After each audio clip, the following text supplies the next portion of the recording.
Hey there, Goblin Horde. I am the Goblin King. It's Monday, so I'm bringing you my first pop culture news segment of the week. Today's story is a rather interesting one and could have some just as interesting repercussions in the realm of pop culture and social media. In particular, Twatter. So today it dropped that the Trollmeister himself bought himself a nice 9.2% share of stock in Twatter, making him the current largest shareholder of the social media giant. This news, of course, sent Twatter's stock prices soaring up 22%. A pretty massive spike after months, or even years perhaps, of a fairly steady decline, at least as far as I understand. I haven't been paying too much attention to the stock markets until fairly recently, so the whole thing's pretty new to me, honestly. Though in my pretty limited knowledge of how these things work, I think that this actually gives him a controlling interest in Twatter at this point. Yeah? So, of course, now I'm kind of wishing I'd invested into Twatter on Sunday, or gotten up earlier than the crack of noon the way I usually do. My night schedule is what makes it hard for me to be any sort of day trader or anything like that. At least that's what I tell myself. Not the fact that I'm a broke-ass bitch. Never that. Anyway, as I said, this could have any number of repercussions on the Bird app itself. It wasn't that long ago that Elon Musk was actually criticizing Twatter over its lack of free speech on the platform, even putting out a poll asking his several million followers whether or not they believed Twatter promoted free speech. An overwhelming majority, of course, 70%, stated that they didn't think it does.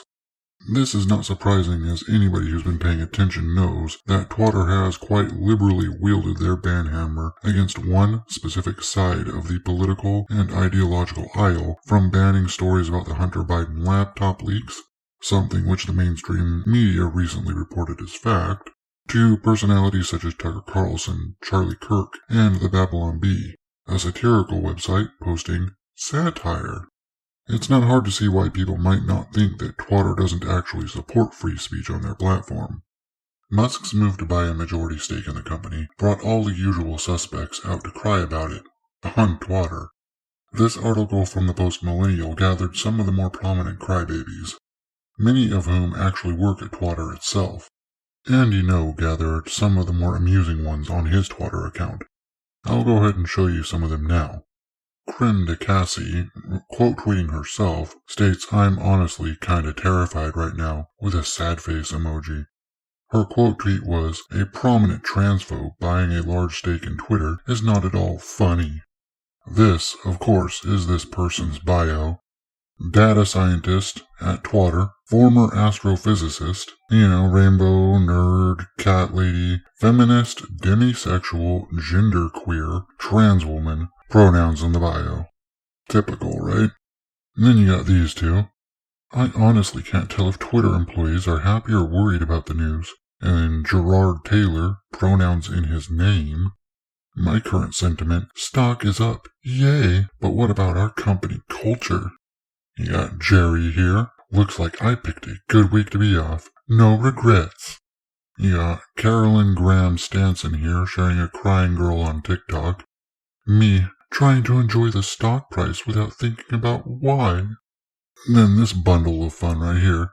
"Elon Musk just, temporarily at least, made me a lot of money, and I still dislike him." There was one tweet that I saw outside of Andy No's Twitter thread, though, that seemed to be on there crying about Elon Musk's recent purchase. However, when you go over to his bio, he quite prominently displays that he mostly posts satire, and he's even followed by Lofty Pixels, who is far from woke himself. He's the dude who edits Jeremy from the Quarterings videos, after all. Honestly, I went through his timeline, and some of it seemed questionably woke, but some of it was also satire on second glance. So I honestly have no idea. I know that many prominent more right-wing and possibly libertarian accounts are retweeting this tweet here and taking it at face value. Personally, I have no idea. However, I'm inclined to err on the side of this being satire myself. Now honestly, I don't know what to make of Elon Musk's move here, especially after his previous tweets asking about free speech and talking about starting up his own social media platform and all that. Personally, I know what I'd want him to do, and that's actually start up an equal enforcement of Twatter's actual policies. Maybe walk back some of the more outrageous bullshit and keep the fucking Constitution at the forefront of the company's actions with regards to their user base from this point forward. That would just be my own personal hope, though. Although it was pretty funny, one of the first tweets after he did this was a poll asking about whether or not people wanted an edit button. I, of course, clicked yes. Anyway, I think that's all I've got for you on this one, Goblins. Let me know what you all think in that handy section down below there. If you like this video and you want to hear more of my nonsensical ramblings, you can join my Viridian Horde by crushing those like and subscribe buttons. Otherwise, I'll see you all tomorrow for another pop culture laugh track. Thank you for watching this long, and I'll see you then. Lates.